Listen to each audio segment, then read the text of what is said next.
Welcome to the Life with Joey Calvo podcast. I am Joey Calvo. Check out our website, lifewithjoeycalvo.website, where you can watch previous episodes, support the podcast via the GoFundMe, purchase merchandise, as well as also buying tickets to our live events that are coming up soon. We are also streamlining on PhillyCAM TV as well as WPPM-LP. Today's guest is Bill Cushing. And Bill, welcome to the podcast. Oh, thanks so much for having me. Okay. And so explain to our audience who Bill Cushing is. Well, geez, an old man at this point. Been through a number of stages here. I'm currently, I guess, a retired college instructor, although I still teach part-time once in a while. I do write, of course, that's been my big thing.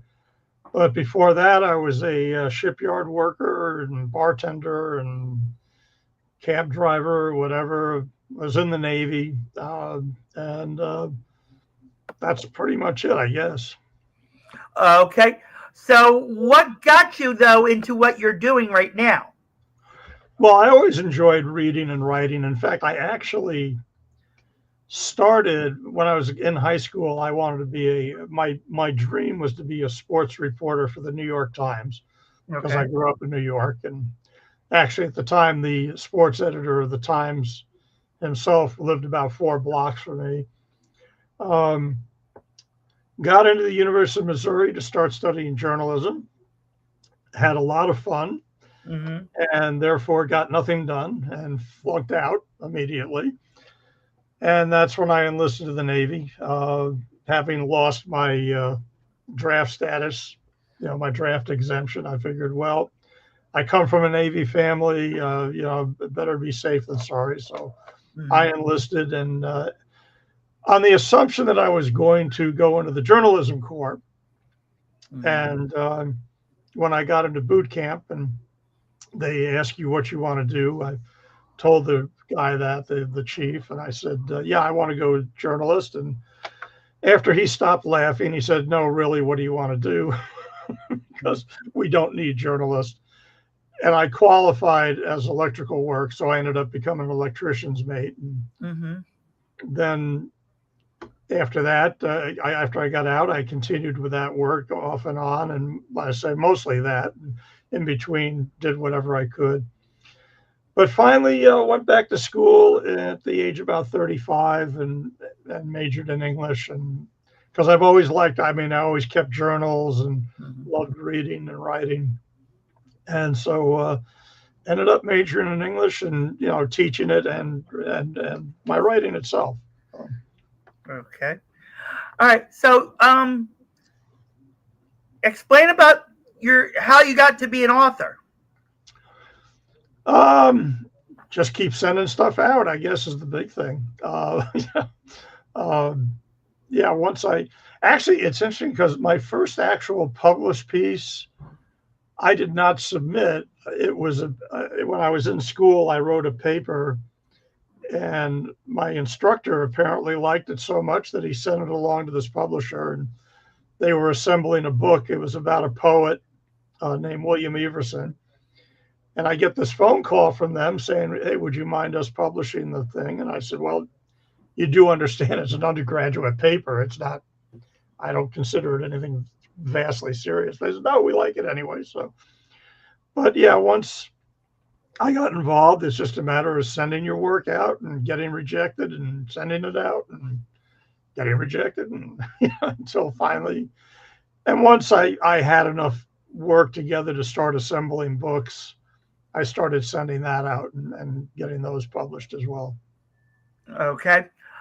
All right. So you were in the Navy and you were working on commercial vessels, and then following your discharge, you went to college at the age of 35. Yeah. And went into electrical. Or was that the Navy? No, it was the Navy. I was an electrician's mate in the Navy. Okay, and then you went to college to be a journalist. Well, no, right out of high school, yeah. But after I went, at 35, I was too old to start all over again on that and cover school boards and all that stuff. I said, no, I'm not interested in that anymore. I was actually initially I was going to study history. I've always been a big history buff, and Okay. All right. so So go ahead. no, but when I got into community college, one of my first professors liked the way I wrote and kind of encouraged me and wrote me into it. And so I worked with him, took several classes. He actually even got me a gig as an editor on a local arts and entertainment magazine. Um, but yeah, it just grew from there and just got more involved in the writing. When I initially started at the university, I was going to study literature Mm-hmm. because here again, literature and history to me tie in pretty well. But I kept writing because I enjoyed it. So I ended up with a double major in English, one in creative writing and one in literature. So, yeah, initially I was going to be a history major, and then that got sidetracked into the literature and then built up on that. All right. All right. So what we're going to do is we're going to take a quick break, and then we're going to go into some questions, and then we're going to hopefully go a little bit further into Bill's life and see where we're going to get him in 5 to 10 years. So please stand by, and thank you for watching and listening to the Life with Joey Calvo podcast. Hold on one moment.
All right, we're back, and we welcome back to the Life with Joey Calvo podcast. I'm Joey Calvo.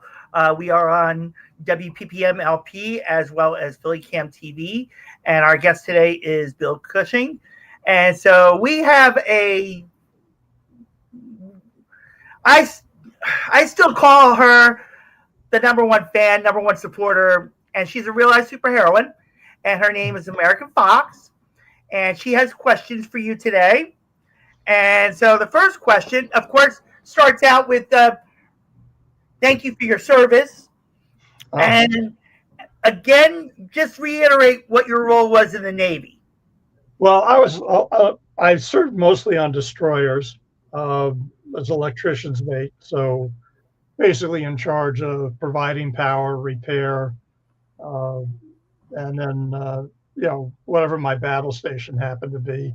Most of it was an after steering, which was always a nice, ironic situation, given that you're there in case the ship gets hit, but you're sitting below the water line. So probably going to be one of the first to go.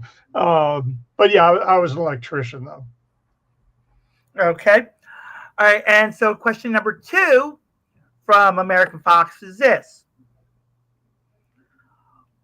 What was it difficult to stop being a teacher, even though you had mentioned that you still teach once in a while? I still, as long as I feel I can handle the job, I've really enjoyed it. In fact, one of the things I've always said is most people who go into teaching were either had ambitions to be either a minister or a stand-up comic.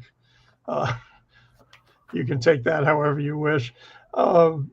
But yeah, I continue teaching, but I always enjoyed it. In fact, that's really one of the things that veered me off of the shipyard work into college was I had a very good friend I met. I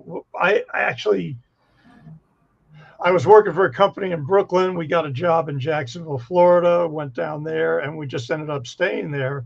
And a woman that I met while I was there, very good friend, she kept pushing me. She kept saying, look, you love talking about history and music and movies. You got to teach. You got to go into that. And I kind of pushed back. I always enjoyed the work.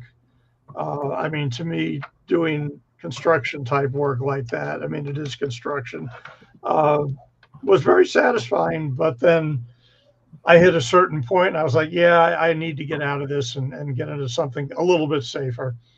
And certainly teaching seemed the best way to do that. So, yeah, it was, I did leave the one field to go to the other with the intention of teaching.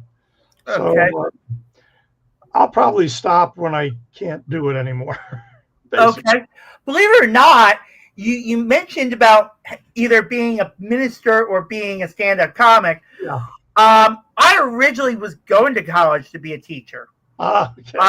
Back in 1989, but everybody steered me away from it, and I wind up getting an associate's degree in business management instead, in reference to it. But that was 1994 in reference to that. But I actually did some substitute teaching, and there are some stories to it that I will say that I could never forget. And even in high school, I was a teacher. No, okay. Yeah. Believe it or not, because what happened was in 8th grade I took algebra because I was in the the advanced classes and stuff. I wound up taking algebra early. So when I went and took algebra in 8th grade, I wound up failing it because I couldn't catch it fast enough. So they made me retake it in my freshman year in high school. So I turned around. The teacher, God rest her soul, let me practically teach the class. Oh, that's funny. Because I had already taken it. I was acing her class and everything. And the first time that I literally stood in front of my class and taught it, one of my classmates threw an algebra book at me and hit me right in the chest. Oh, jeez. I learned from it, but they passed. Yeah. They're like, well, thank you for helping me and all that. Yeah. And then in reference to when I was a substitute teacher in the 90s, one story I can actually tell is I walked into a classroom to find out it was my own nephew in the class. And my nephew took one look at me and he was like this. And then he started being like this. Him again? Yeah, no, I mean, like, it was like, I got to deal with him for 44 minutes. Yeah, that's funny. Bad enough, I see him every day. Bad enough at dinners. Yeah. Well, for family events and stuff. But he was like, I got to deal with him for 44 minutes now. Yeah. So the class looked at him and they're like, why? He's like, that's my uncle. Yeah. They're like, oh my God, you're Eddie's uncle? And I was like, yeah.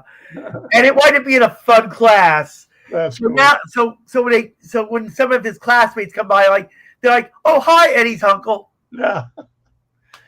And well, I got to tell you, I think one of my favorite moments teaching, and it's kind of from an unexpected place, but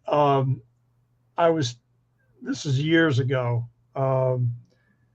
and I was in the tutoring center where they help the English students, and one of the tutors says, "Oh, this guy I just worked with said he took one of your classes, and he said, boy, he said, he kept singing your praises and all this." I said, "I remember him. I think he got a D in my class." And she said, "Yeah, he told me that, but he said he learned more from you getting a D than he did from a lot of the other teachers that passed him." So I was like, wow, that's kind of a weird compliment, but I'll certainly take it that way. That's right. When I was in high school, I had a biology teacher that had my sister, one of my sisters. And she literally put me to a challenge to be like my sister. Oh, yeah. And sure enough, I aced the class. That's funny. I aced the class. Yeah. And, when I told my sister that I had this, she's like, oh, yeah, I had her. And then later on in life, when she retired, she actually got to meet my mom. Oh, okay. In a senior center. Uh-huh. And when my mom turns around and says, do you know this woman? And I'm like, well, who is she? It's so-and-so. Uh-huh. Said, oh my God, you had mine and Ray's out, well, I didn't say my sister Ray at the time. But yeah, I said, you had that's my biology teacher I had. She says, yeah, she mentioned that. I was like, oh boy. Yeah. And then she turned around. We were on the phone for a few minutes talking, like, yeah, now you gotta deal with my mom. I was like, and I mean, that was, God, 10 plus years ago, something like that. Yeah. But the substitute teaching was interesting. I kind of enjoyed it, Yeah. I kind of miss it sometimes because, like I said, of that type of interest that you bring or that you attempt to bring. Sorry, folks, my sleep apnea catches up on me in reference to that. So I apologize for the yawning. All right, so the third question from American Fox is this. Oh. What movies are your favorites? Now there you've hit a real soft spot with me. I am a major movie buff. In fact, I love it when I get a chance to teach film, which I do on occasion. Not as much as now, now that I'm retired, I'm part-time. It's not a class I get a whole lot, but I always love teaching that. But yeah, I mean, I think my number one movie would be Casablanca. I absolutely love that movie for a lot of reasons. I think not the least of which is um, that I think Humphrey Bogart is the coolest man in the whole world in that movie. Uh, I mean, it's just great. But yeah, I mean, anything. And I think a lot of it has to do when I was a kid. My mother took me to see the original West Side Story, and Yeah, that was a good movie. yeah, and having grown up as a kid with Godzilla and Three Stooges and all that, and Jerry Lewis, I was like, okay, those are all fun. But then I watched this movie and I'm like, my God, I never knew you could do this sort of thing with a camera. I mean, you just watch that opening shot with the coming in on Manhattan and then coming closer and then going overhead and zeroing in on the playground and then getting right down. I was like, God, nobody ever told me you could do this kind of thing with a camera. So that hooked me in, and from then on, I was just I just love movies, and we don't go as much as we used to. My wife and I are big movie fans, but we have a fairly disabled son, so it just means we just don't get out as much as we like to. But we do try and go at least once or twice a month, and of course, we got the streaming services and all that kind of thing. But yeah, but my favorite, definitely Casablanca. If I could only have one movie for the rest of my life, that would be it. Okay. There's a lot of great ones out there, though. Absolutely. Okay. All right. So, in reference to that, have you ever thought of writing about superheroines? I have never. Let's see. I've written a sort of short story. I've never really fully formed it. But it's not a superheroine, but it was actually the idea of Superman going to therapy because the personalities of Clark Kent and Superman are getting so divergent that he's having troubles controlling over which one he is. Kind of a comic Jekyll and Hyde thing. I've never thought of writing a movie. It's just a whole different thing for me. And I just, it's funny. I have a writing group, and one of the guys in there is writing a screenplay. To me, it's very restrictive. I understand the nature of it, but I just don't care to do that kind of thing. Okay. So how can people reach out to you, Bill? Well, that email I have is probably the best bet. The Pisces Poet. I do have it's called mywriteronline.net, which is my website for my books and that sort of thing. So that's certainly and I can provide the link if you want to post it. You said mywriteronline.net? Yeah, mywriteronline, all one word, .net. Okay. And that's my website, which has reviews and all that other stuff on there. But and certainly the email, the best one is the Pisces Poet, the Yahoo address, simply because that's the one I check most often. I in my writing, poetry has been my main thing, although I've written short stories. My last book is actually right over my shoulder here. My first wife died of cancer, and it's a memoir about her. But I have a book on the Civil War, actually about two brothers that were related to me and their exploits in the Civil War. So even though poetry is my kind of big thing, I've gotten into other things. In fact, my current project is I'm revising, hopefully for the last time, a memoir based on my time in the Navy and afterwards working on the ships and that kind of thing. All right. Well, check out mywriteronline.net. And if you have any questions outside of this podcast, please leave them in the comments and I will get them to Bill. Yeah. and Bill can get them come back directly to you as well. And Bill, thank you very much for coming on the podcast. You're welcome to come back on at any time. Thanks a lot. Yep. Well, if I right. should have to get this Navy book done, I'll let you know. Yeah, no problem. Yeah, just reach out to me. We'll get you back on in reference to it.